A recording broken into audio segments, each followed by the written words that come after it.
প্রায় অর্ধশতাধিক হলের হল সুপার হিসাবে বাগেরহাটে ক্যাডেট কেয়ার এডুকেশন সোসাইটি 2025 বৃত্তি পরীক্ষা বাস্তবায়নের জন্য 2 দিন ব্যাপী সুপারদের প্রশিক্ষণ ও মতবিনিময় সভা অনুষ্ঠিত হয়েছে।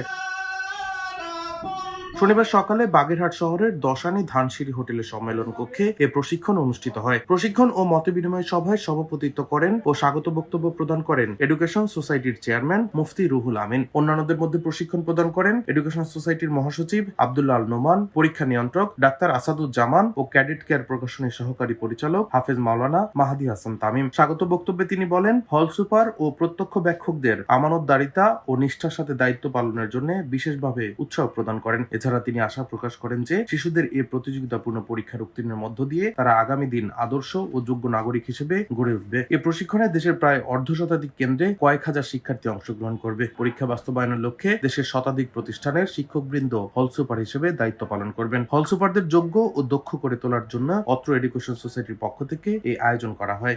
একটা হলে হয়তো 10টা শিক্ষা প্রতিষ্ঠানের শিক্ষকরা আসবে। ডেস্ক রিপোর্ট, দৈনিক ডেস্টিনি।